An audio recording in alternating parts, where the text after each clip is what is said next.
Por que as pessoas não querem mais trabalhar? Se você é uma dessas pessoas que tem perdido a vontade, de trabalhar e de trabalhar bem, talvez o assunto que a gente vai abordar nesse vídeo aqui seja interessante para você.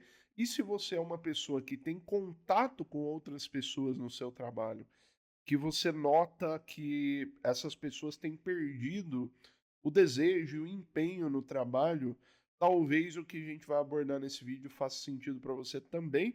E se você é um curioso, com certeza, se você é um estudioso da área, um curioso, alguém que se importa com essas questões centrais da humanidade, com certeza você vai encontrar também algum prazer e algum conforto nesse vídeo aqui. Bom, e como a gente vai abordar então esse ponto? Eu vou citar e explicar aqui alguns contextos e fatos históricos, sociais, que trouxeram à nossa sociedade, pelo menos a brasileira, né?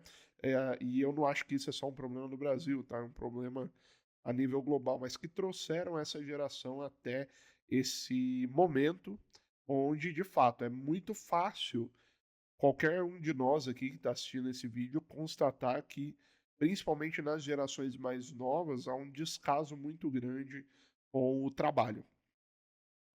Então, vamos lá. A primeira coisa que a gente precisa entender é que todo comportamento social generalizado, ou seja, todo comportamento social que é o comportamento de um conjunto grande de pessoas, de uma geração, de um país, etc., em geral, ele teve origem em alguns fatos ou algumas ideias que vieram antes dele. Ou seja, o que eu estou querendo dizer, essa geração ela não tem. Ela não está querendo mais trabalhar só por conta do celular, só por conta do TikTok, igual muita gente fala. Não, não é aí o problema. O TikTok, etc., essas novas modas que roubam a atenção dessa geração, nada mais é do que o efeito já dessas coisas que eu vou citar aqui. Então, o nosso intuito aqui é chegar até as possíveis causas, né? As coisas que originaram essa maneira de pensar a respeito do trabalho que faz com que as pessoas estejam cada vez mais resistentes a qualquer tipo de esforço para sobreviver, né? Para poder conseguir dinheiro, manter a sua família, etc. Né? Então, vamos lá. O primeiro dos aspectos que a gente vai abordar aqui é o seguinte: ocorreu nessas últimas gerações, na verdade, isso não é uma coisa só dessa geração, mas da minha geração também e da geração anterior. Na verdade, isso vem ocorrendo ao longo do tempo, desde que o mundo é mundo, praticamente, né? Então, que é a questão da perca da consciência de responsabilidade, né? Então, essa geração nossa, ela tem uma dificuldade muito grande de enxergar a responsabilidade. Por quê? Porque as situações que convocam a maturidade numa pessoa, né? Elas estão cada vez mais não se apresentando na sociedade. Então, que situações são essas? Existem situações na vida, né? Essa consciência da responsabilidade, ela vem, claro, de uma maturidade mental, ou seja, a pessoa precisa decidir que ela é responsável, só que essa decisão, ela é provocada geralmente por alguns elementos. Tem algumas coisas que acontecem na vida das pessoas que convocam elas a decidir serem responsáveis ou não, né? Essas coisas são muito fáceis de se identificar. Por exemplo, quando uma pessoa tem um filho, a gente fala: "Poxa, aquele cara mudou, porque agora ele teve um filho, a atitude dele mudou". O que que a gente está falando? Que a existência de um filho, né, esse filho vir a ser, né, ele aparecer no mundo, convoca nesse homem em questão uma decisão que ele precisa tomar, se ele vai ou não sustentar aquela criança, se ele vai ou não lutar para ganhar mais dinheiro, para conseguir sustentar aquela família, se ele vai ou não proteger a casa dele, a esposa, os filhos, né? Muitas vezes, por exemplo, O homem, antes de ter filho, ele é contra um monte de coisa, né? Ah, eu não gosto de cerca elétrica, eu não gosto de armas, eu não gosto disso. Depois que ele tem um filho, aí ele começa a gostar de arma, né? Enche a casa dele de cerca elétrica. Por quê? Porque aquele ser convocou nele isso. Então, por exemplo, um filho convoca no homem e na mulher, né, também, a consciência de que agora eu sou responsável, agora eu tenho que fazer algo para manter essa vida na existência, né? No caso do filho. Uma outra situação muito comum é a situação da morte de pessoas próximas, né? Então, quando pessoas próximas morrem e a pessoa tem contato, então, com esse elemento chamado morte, também é um elemento que, por natureza, convoca uma certa responsabilidade, porque a pessoa, diante da morte, então, do seu ente querido, constata que a morte é real, né? Porque a gente fica meio que contando historinha, fingindo que a morte não existe. A morte vai vir para todo mundo. Então, quando você vê aquilo, aquilo convoca em você um senso de responsabilidade de que, sim, a morte vai chegar e a morte chegará para mim também, assim como chegou para o meu ente querido. Nesse momento, você começa a pensar a sua vida e você começa a tomar decisão, porque você constatou que, diante da existência finita, pelo menos enquanto corpo físico, digamos assim, né? Desse mundo físico aqui, diante da nossa existência física finita, você tem um tempo para fazer as coisas. Então, essa noção da morte, quando a pessoa passa por uma situação de luto de alguém próximo, então ela costuma ser convocada a partir dali raciocinar melhor suas decisões, etc., assumir suas responsabilidades. Qual que é o problema aqui e aonde que isso vai gerar essa falta de vontade no trabalho? Isso é um dos elementos, né? Eu vou falar outros aqui. O problema é que, nas últimas gerações, estes elementos que eram característicos da virada de chave, né, mental nessa questão de responsabilidade, de autoconsciência, de eu vou resolver meus problemas, esses elementos não têm se apresentado mais no mundo com a mesma frequência. Ou seja, as pessoas têm tido cada vez menos filhos. Então, aquele elemento natural que convocava o senso de responsabilidade está ausente nessa geração. Ou pelo menos está ausente por muito mais tempo. Normal, antigamente, era as pessoas começarem a ter filho com 18 anos, 16 anos, 20 anos no máximo, né? E hoje em dia as pessoas vão ter filhos com já quase 30 anos ou mais de 30 anos, né? Nessa geração mais recente, que é a minha, inclusive. E, obviamente, o motivo do porquê não se tem tantos filhos, eles são variados, tá? Existe a questão cultural, que é talvez o maior dos motivos, né? Muita gente fala, porque é caro ter filho. Primeira coisa, é caro entre aspas. É caro se você for manter um nível burguês, né, de subsistência para essa criança. Outra coisa, nunca foi barato ter um filho, sempre custou alguma coisa, sempre, mesmo quando não existiu dinheiro, o pai ia ter que trabalhar o dobro, né? Então, assim, e a coisa sempre foi desse jeito, mas eu entendo que também há o elemento financeiro que está mais complicado do que antes, hoje em dia, com certeza tá. Ninguém pode ignorar isso aí também, né? Há o elemento cultural, há o elemento financeiro, mas independente de tudo isso, o fato desse filho vir muito mais tarde faz com que essa pessoa demore muito mais para ser convocado a essa certa responsabilidade sobre a vida.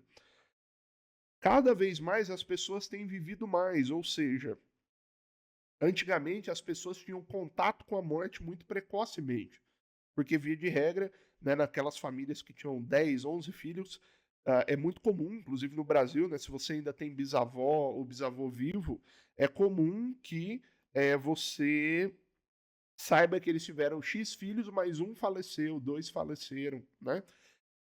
Então, o contato com a morte era muito mais muito mais cedo, né, antigamente, porque as pessoas viviam menos, obviamente.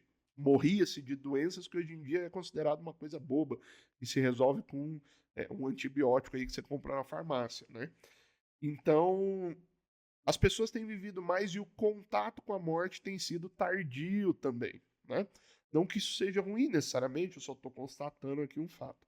Isso faz com que essa geração, então, ela demore para acordar para o fato de que se ela não assumir as rédeas e ela fizer as coisas para manter a vida dela em funcionamento, ou num funcionamento mínimo, pelo menos, né? Aquelas pessoas que estão ao redor nem sempre estarão ali. Aquelas pessoas que lhe dão suporte nem sempre estarão ali, né? Então a gente tem uma geração de filhos com 30 anos na casa dos pais. Isso é comum se dizer hoje em dia. Isso é o quê? É a perca do senso da responsabilidade. E no trabalho é a mesma coisa. Ele não vai trabalhar como quem vai em busca da sua sobrevivência, entende? Essa geração vai trabalhar em busca de luxos, né? Em busca de ter dinheiro para comprar tal coisa. Não é ter dinheiro para ter comida, como era antigamente, entendeu? Ela não saiu da casa dos pais e agora ela tem que sobreviver sozinha. Não. Todo o básico está seguro. Ela só precisa do a mais. E isso faz com que ela não enxergue, então, o trabalho com a responsabilidade devida. Esse sendo, então, um dos fatores iniciais aí do nosso tempo que precederam aí essa falta de vontade de trabalhar, né? A segunda coisa é que é comum a gente notar nas pessoas que estão não querendo trabalhar, desanimadas com o trabalho, ou que odeiam o trabalho, de certa forma, é comum encontrar nelas a sensação de que o mundo é que nos deve alguma coisa. E da onde vem essa sensação, né? Da falta de domínio intelectual sobre a própria existência, né? A gente tem hoje a geração, a primeira geração que, segundo um estudo americano, não vou me lembrar o nome agora, mas provavelmente vocês derem um Google aí, vocês acham. É a primeira geração que teve uma redução do coeficiente de inteligência, do QI, em relação à geração anterior. Ou seja, até a geração anterior, o QI sempre foi aumentando de uma geração para outra. Nessa geração atual, o QI reduziu. É a primeira vez que isso acontece, pelo menos no período acompanhado, né, desse estudo. É a primeira vez que ocorre, então, uma redução de QI. As pessoas estão ficando menos capacitadas intelectualmente. Isso faz com que elas não consigam explicar para si mesmas a sua própria existência. Na verdade, isso faz com que elas nem percebam que é um problema real a questão da existência. Elas nem têm essa pergunta na cabeça. Por que eu estou aqui? Eles nem se fazem essa pergunta, porque para se fazer essa pergunta já precisa-se de uma certa capacidade de abstração, né, de pensamento a respeito de si mesmo. E aí o que acontece? Quando essa pessoa não entende quem ela é, não entende a posição dela na existência e a hierarquia que ela ocupa na existência, né, ela passa a ver todo o mundo ao redor como um devedor seu. Ou seja, o governo é que precisa me sustentar. O mundo é que precisa me dar condições prazerosas de existência. Ela não suporta a ideia de que ela é que tem que buscar essas coisas. Então ela tem a sensação de que o mundo deve alguma coisa para ela e de que o trabalho nesse caso, é um elemento aversivo, porque se o mundo me deve alguma coisa, por que é que eu tenho que me desgastar e trabalhar para conseguir meu próprio sustento? O sustento não deveria ser um direito meu, né? Toda essa noção do direito moderno, né? Essa visão social baseada em coisas que nós precisamos receber de um Estado que vá fazer o bem, etc, etc. Tudo isso corrobora essa cosmovisão de que, olha, eu preciso receber o que me é de direito. Eu não tinha que me esforçar tanto para conseguir comprar só a comida que eu preciso, né? A pessoa acha que isso é um absurdo, ela ter que se esforçar para conseguir o mínimo, né? Por que que ela acha isso um absurdo? Porque ela nasceu num mundo onde ela não viu ninguém tendo que se esforçar para conseguir o mínimo, né? Por quê? Na existência toda da humanidade, o ser humano sempre teve que lutar para sobreviver, isso é natural. Ele teve, né, tá lá na Bíblia, inclusive, você vai comer do suor da sua face, né? E o que está querendo dizer ali? Olha, a sua existência, ela não vai se sustentar por conta própria. Você vai precisar agir para sustentar a sua existência, né? Ademais, essas pessoas também elas não lembram qual que é a ordem na qual elas vieram ao mundo. Por exemplo, se uma pessoa nasceu nos anos 2000, né? Quando ela nasceu, o mundo já estava aí. Ou o mundo começou no ano 2000 quando ela nasceu? Não. Quando ela nasceu, o mundo já estava aí. Ou seja, ela é o elemento novo no contexto do mundo. Não é o mundo que é novo para ela, né? Portanto, todas as regras, todos os comportamentos sociais, todo o funcionamento da natureza já estava dado quando ela nasceu. E por que então que ela acha, né, que a partir do momento que eu nasci, eu tenho o direito de receber essas coisas? Veja que esse pensamento de eu tenho o direito de receber essas coisas é um pensamento já virtualizado, é um pensamento da sociedade moderna, da sociedade que já nasce dentro do contexto político, econômico, né, das grandes cidades. Então, a pessoa que nascia no meio do mato ou num feudo na Idade Média, né, ela já nascia com a consciência de que assim, se eu não plantar o trigo, eu me ferrei, né? Se eu não matar esse bicho aqui, conseguir cortar a carne dele, arrancar o pelo, desossar, botar na panela, ferver, botar sal, eu não vou comer, né? Então isso era natural, porque era perceptível. Agora, nesse mundo virtualizado das cidades, do direito, da internet, né, a pessoa perde o contato com a realidade humana em si. Então, como ela já nasceu dentro desse universo, ela acha que o que existe de fato é só o governo, o Estado e que ela tem que receber as coisas. Como se isso sempre estivesse aí. Como se o governo sempre tivesse existido, a cidade sempre tivesse existido, os patrões sempre tivessem existido, então agora ela precisa receber a parte dela, né? Quando na verdade não, o mundo já estava aí antes, né? E essas coisas, elas são coisas muito recentes, né? Que foram conquistadas e criadas por outras pessoas que vieram antes. Logo, a falta dessa consciência histórica e desse pensamento a respeito de si mesmo e da ordem da existência, né, do funcionamento do mundo, etc., faz com que essa pessoa, então, ela fique constantemente com essa sensação de que ela sempre está fazendo demais para poder ter o mínimo, né?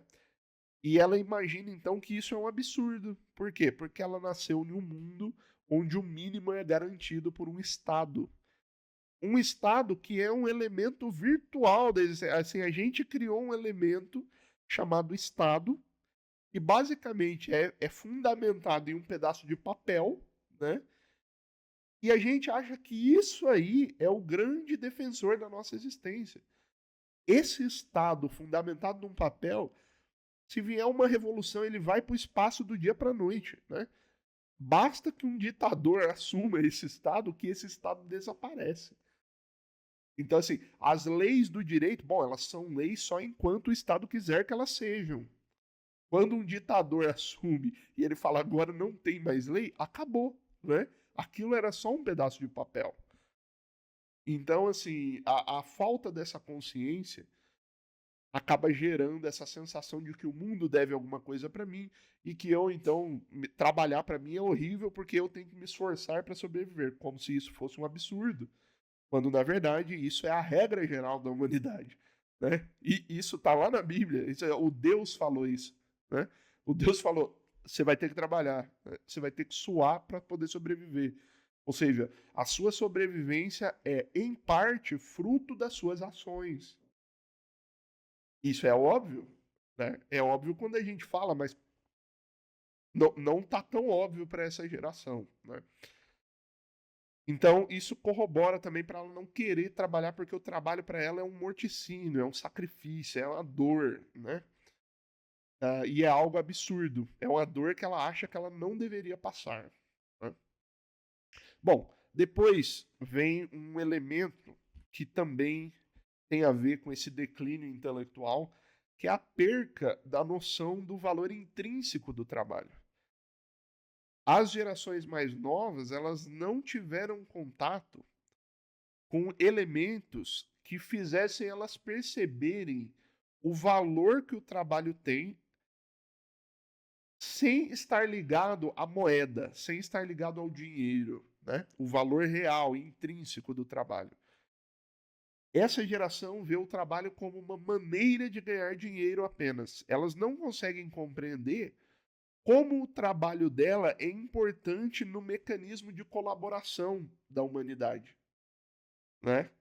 Então eu costumo, para a gente entender como que é esse ponto aqui do, do valor intrínseco do trabalho, eu costumo citar a história do macarrão, né? A história do macarrão, sempre que você pergunta para uma pessoa, fala como que esse macarrão chegou na sua mesa. Imagina que a pessoa está comendo um macarrão e você fala, me conta a história de como esse macarrão chegou aí. Provavelmente essa pessoa vai te falar assim, olha, alguém plantou o trigo, vendeu para a indústria de macarrão fez um macarrão e vendeu no mercado, eu fui lá e comprei. Tá errado? Não tá. Mas a verdadeira história de como esse macarrão chegou aí é muito mais complexa, né? Lá, quando nem existia papel, né, alguém descobriu o trigo. E essa pessoa teve que testar de diversas formas fazer o trigo, macerar o trigo, mastigar o trigo, até que ela descobriu que macerando e fazendo uma farinha, ela conseguia juntar água e aquilo criava uma massa, né? Aí veja que eu tô pulando gigantescos tempos históricos aqui para poder resumir essa história, né? Aí um dia na Idade Média descobriram que se assasse, então, se misturasse com água e colocasse no fogo, virava uma massinha, né? E aí depois de um tempo descobriram que se você mexesse com a mão, então aquele pão ficava maior porque fermentava, né? Mas ninguém sabia que era por causa disso. Simplesmente quando fazia com a mão, né? E sujava um pouco, o negócio fermentava. Vamos imaginar que seja assim, né? E aí, só que para essa pessoa descobrir isso, ela precisou plantar o trigo na Idade Média. Para ela plantar o trigo, ela precisou arar a terra. Para arar a terra, ela precisou de um arador. Um arador que precisou ser feito por um artesão, que precisou de uma madeira cortada por um lenhador, que trouxe a madeira até o artesão. O artesão então usou essa madeira para fazer o arado. E ele também precisou do ferro que foi retirado de uma mina. Esse ferro então foi fundido, derretido num ferreiro, que fez o formato das peças de ferro do arador, mandou pro artesão que estava fazendo o arado, e esse cara juntou então as partes de madeira com a parte de ferro e depois vendeu ou trocou esse arado com a pessoa que estava produzindo o trigo. E aí essa pessoa precisou arar a terra, precisou plantar a semente, ela precisou regar todos os dias lá essa semente, porque não existia o regador, né, que ficava cuspindo água na plantação. Então veja, tudo isso precisou ser feito. E depois, vamos dar um salto então, né, da Idade Média para a Idade Moderna. Então hoje em dia tem o produtor com todas as tecnologias que planta o trigo, vende o trigo e a empresa faz o macarrão. Tudo bem. Mas esse produtor só consegue fazer isso hoje porque lá na Idade Média o cara macerava o trigo na mão e a mulher dele descobriu que se botasse água virava uma massa e que se mexia com a mão, o pão crescia. Tá entendendo? E aí ela descobriu então o trigo e aí ela falou, disso aqui dá para fazer um, um cordãozinho e aí veio o macarrão, por exemplo. E essa indústria, hoje em dia, para que esse macarrão chegue até ela, precisou de um caminhoneiro. Esse caminhoneiro precisou de outras milhares de pessoas que construíram as rodas do caminhão, o motor do caminhão, que construíram a carroceria do caminhão. Para carregar esse caminhão, ele precisou de gente para ajudar ele a botar os sacas de trigo lá dentro. Por que que a gente conta essa história? Que é a história do macarrão, não vou terminar ela aqui porque, né, ela é infinita, se você quiser praticamente, né? Não é infinita por definição, mas é muito difícil você conseguir lembrar de todos os elementos porque você não consegue ligar tudo uma vez que você não estava lá historicamente naquele tempo, né? Mas por que que eu gosto da história? Porque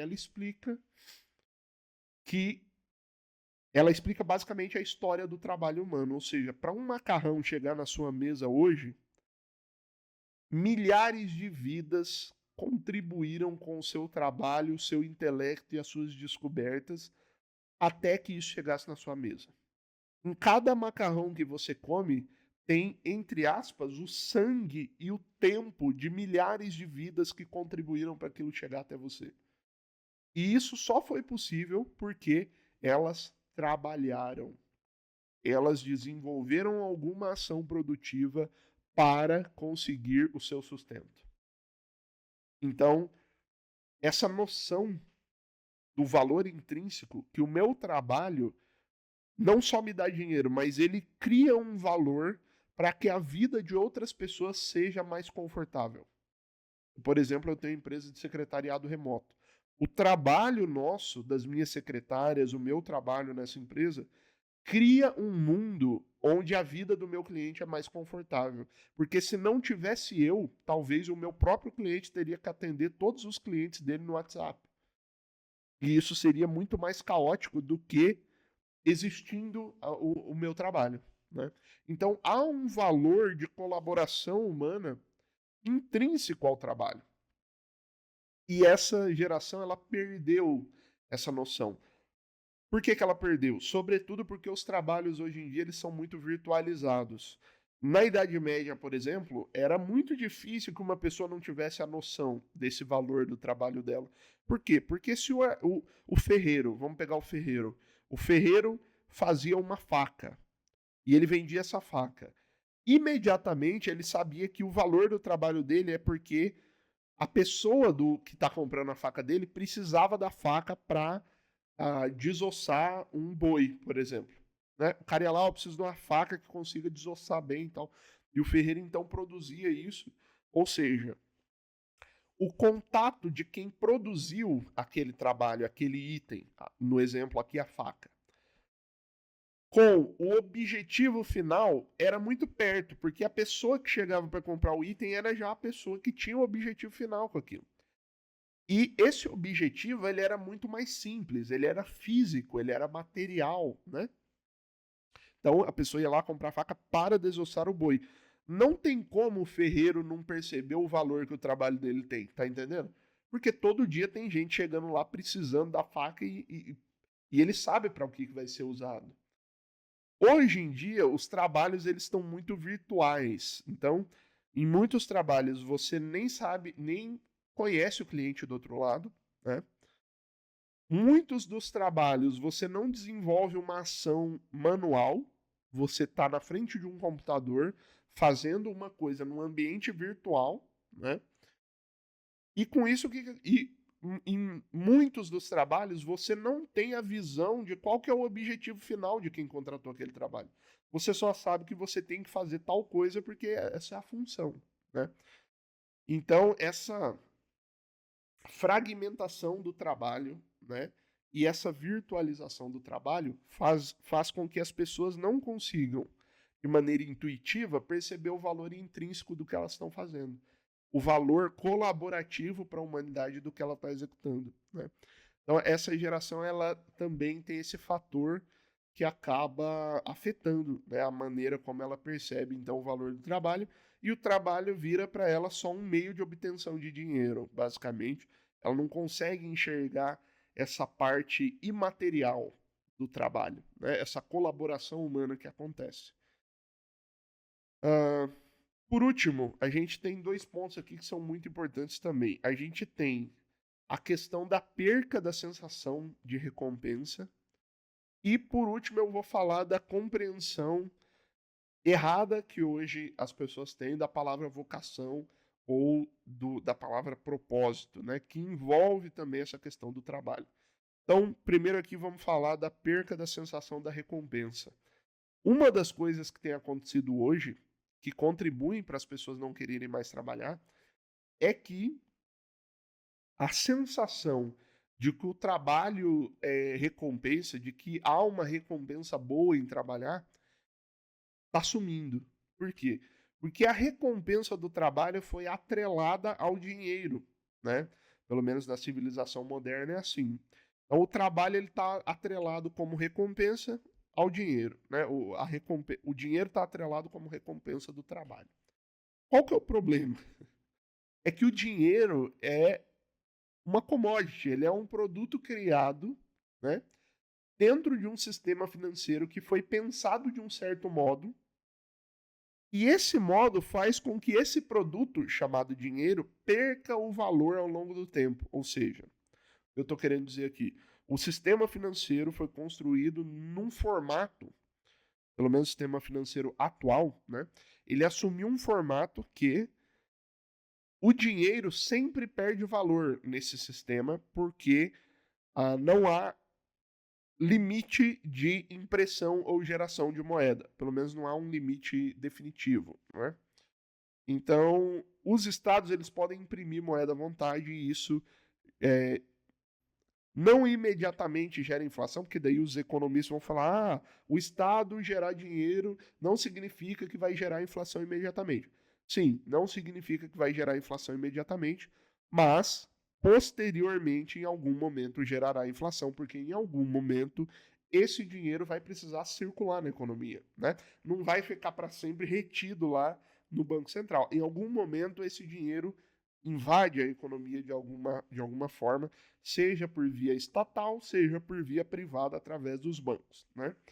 Então, essa impressão e geração de moeda, né, desenfreada faz com que o valor da moeda, do papel moeda, né, caia ao longo do tempo no mundo todo, é assim. E o que, que acontece hoje em dia? O valor do dinheiro está tão baixo que a pessoa começa a perceber que ela tem que trabalhar muito para ter uma recompensa financeira que não dá para comprar quase nada. Por quê?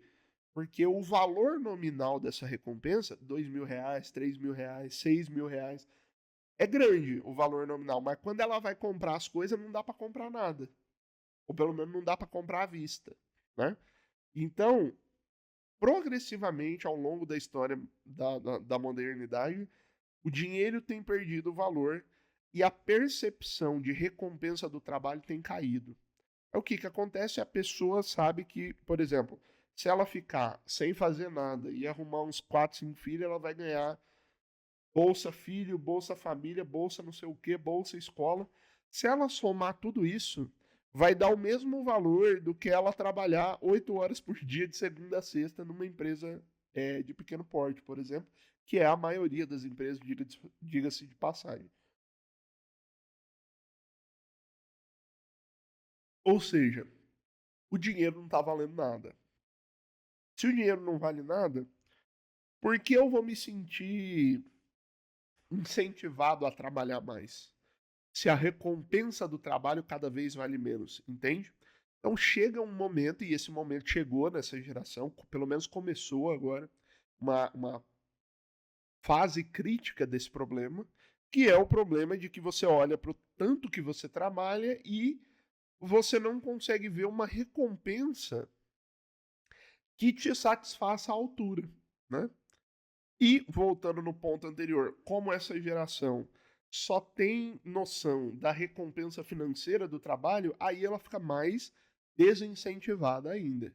Então, o sistema financeiro, o modo inflacionário como a moeda do mundo todo hoje funciona, corrobora também para a falta de incentivo ao trabalho, né? A inflação desincentiva o empreendedorismo, ou seja, ninguém mais quer correr risco, porque o risco não passa a não compensar mais, né? Ninguém quer mais correr risco. Se ninguém quer mais correr risco, diminui a quantidade de emprego e nesses empregos que tem, as pessoas também não querem trabalhar, porque financeiramente não é sustentável esse esforço para elas, né? Então tá aí a parcela de culpa do sistema financeiro também na falta de desejo de trabalhar da nossa geração aí. E por último, eu vou abordar um ponto aqui que eu acho que é um dos mais interessantes também, que é a questão do como a palavra vocação e propósito é compreendido de maneira errada hoje, né? E aqui eu tenho que fazer um meia-culpa como cristão de berço protestante, porque o berço protestante contribuiu e muito para o descrédito da palavra vocação e da palavra propósito, né? Ah, não só ele, né? Mas estou fazendo meia-culpa aqui porque é um ponto que eu tenho certa consciência, né? O que que acontece? A palavra vocação ou a palavra propósito, ela ficou muito em moda recentemente, principalmente a palavra propósito, né? Sob o certo, esse determinado ponto de vista de que a pessoa precisa buscar no trabalho dela algo que dê sentido à própria vida dela, né? E aí, qual que é o erro nesse entendimento? É que a palavra vocação ou a palavra propósito, né? Eu vou pegar aqui mais a palavra vocação, que no meu entender é um pouco mais completa, né? Do ponto de vista ontológico da palavra. A palavra vocação, ela não quer dizer só um trabalho que te atribua significado. A palavra vocação, ela fala de todo um contexto de vida, ou seja, a vocação não é só o seu trabalho, não é o trabalho que te dá prazer, é todo um contexto de vida que, organizado de certa maneira, compõe a vocação daquele indivíduo, tá? Eu não vou ter tempo para falar disso aqui agora, mas basicamente o que eu estou querendo dizer é que vocação não é só um trabalho que te dê sentido, mas é todas as outras atividades da sua vida juntas, tá? Então, a vocação, por exemplo, é o seu trabalho, as suas obrigações, a sua família, as suas doenças, os seus defeitos, tudo isso junto compõe uma vocação, né? A vocação um dos significados que a gente compreende essa palavra é quando você é convocado a algo, você é chamado a algo, né? Esse chamado a algo é um chamado da vida toda, não é só do seu trabalho, né? E isso era óbvio, né, há anos atrás, quando se existia um nível intelectual um pouco mais alto. Hoje em dia, a palavra vocação ou propósito virou o quê? Um trabalho que eu me sinta bem. Basicamente é isso hoje em dia. Um trabalho que eu acho que vai mudar a vida das pessoas, né? Aí o que que acontece? Por que que isso contribui para a falta de vontade de trabalhar das pessoas, né? Porque, obviamente, se o trabalho tem que ter um propósito, se eu tenho que sentir que o trabalho está fazendo bem para determinadas pessoas, no primeiro momento que eu não me sentir bem ou que eu não perceber esse propósito no meu trabalho, o que que eu faço? Eu tomo a decisão de que aquilo não é mais a coisa que eu tenho que fazer para minha vida, né? Afinal de contas, eu acabei de ter um pequeno momento onde eu percebi que esse trabalho é só trabalho. E aí a pessoa não quer trabalhar por quê? Porque ela não encontra essa coisa que ela chama de propósito em trabalho nenhum, né?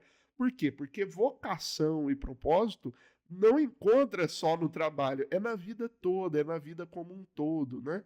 É assim, é o trabalho mais a família, mais os seus defeitos, mais os seus pecados, mais a sua espiritualidade, mais tudo o que te compõe, né? Tudo isso então dá a forma da sua vocação. Então, igual eu falei, né, eu não vou ter tempo aqui nesse vídeo para poder ficar falando sobre a definição da palavra vocação. Mas a ausência, então, da consciência do significado dessas palavras faz com que as pessoas busquem um propósito que não vai ser encontrado só no trabalho, né? Ela vai se frustrar nessa busca. E é muito comum você ver os jovens hoje buscando profissões que tenham um propósito, que ele possa fazer algo pelo mundo e tal. Não é que isso seja ruim, mas ele vai se frustrar em algum momento porque ele vai ver que essa profissão é só mais uma profissão onde ele faz algo que as outras pessoas precisam, né? Todas são assim. Todas as profissões são basicamente isso. Então, No momento que ele vê que aquela profissão não vai salvar o mundo, não vai gerar um prazer gigantesco para ele, no momento em que ele vê que mesmo ele gostando daquela profissão, é um porre todo dia e trabalhar de manhã, né? No momento que ele sentir esse peso, o que acontece? Pulveriza-se o desejo dele de trabalhar. Por quê? Porque eu não estou encontrando propósito, então, nesse trabalho, né?